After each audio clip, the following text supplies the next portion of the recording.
Kathleen, I mean, you're the NDP has advocated for a long time higher tax rates in the corporate sector. They don't believe that they're paying their fair share. Make that case for me. Well, I think that taxes are one policy lever that governments have to use. And I think that when you use those levers, whether you lower or raise taxes, you have to have a rationale behind it. What are you trying to do? What is your vision for the country? And I think that in past, both previous governments and the current government have lowered corporate tax rates without actually having a vision, without kind of tying anything, job creation or investment in infrastructure or investment in training or apprentices with those corporate tax cuts. I think that money shouldn't be given away for free. I feel like there should be some ties to it or some expectations, some objectives set, even if they're just goalposts set for corporations. You know, we want to create this many more jobs, invest back into the community. We know right now, and Governor Mark Carney has said so, that the corporate Canada is sitting on $500 billion of money. It's inactive.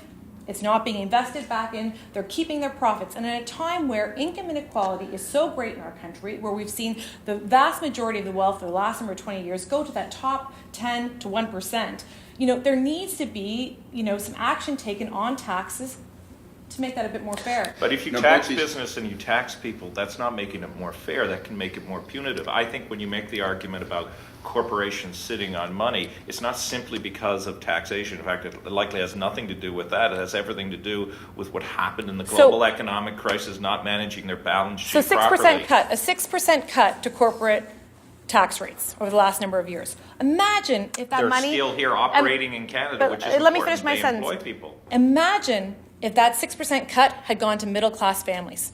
Imagine it would be that much easier to pay for their kids to go to school. It'd be that much easier for, you know, women to enter back into the workforce because they could actually afford to pay for daycare. Why isn't the government looking at who could benefit from the tax cuts as opposed to only looking at the corporate? I'm going to give Scott the last word here on taxation. You have to be wary of the tug between easy and fair. Policies that sound easy. So the flat tax, hey, that's easy. Everybody pays the same rate. But one of the selling features, people say it can be on a postcard. It doesn't necessarily make it better just because it's simple, right?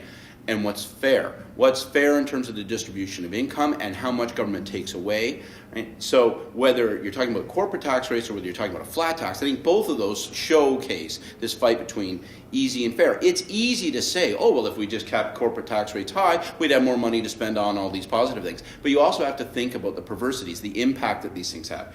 If you're going to keep your tax rates high, or if you're going to say, business, you only get this tax cut if you do the following things. You make this many jobs. The reality is a business is going to say, that's too complicated. It's too hard for me to manage that. I'm going to go someplace that doesn't ask me to do that. So you have to be really fine-tuned. I mean, you pull on a thread, maybe you just hope to shorten your sweater. You got to be careful the whole sleeve doesn't fall off.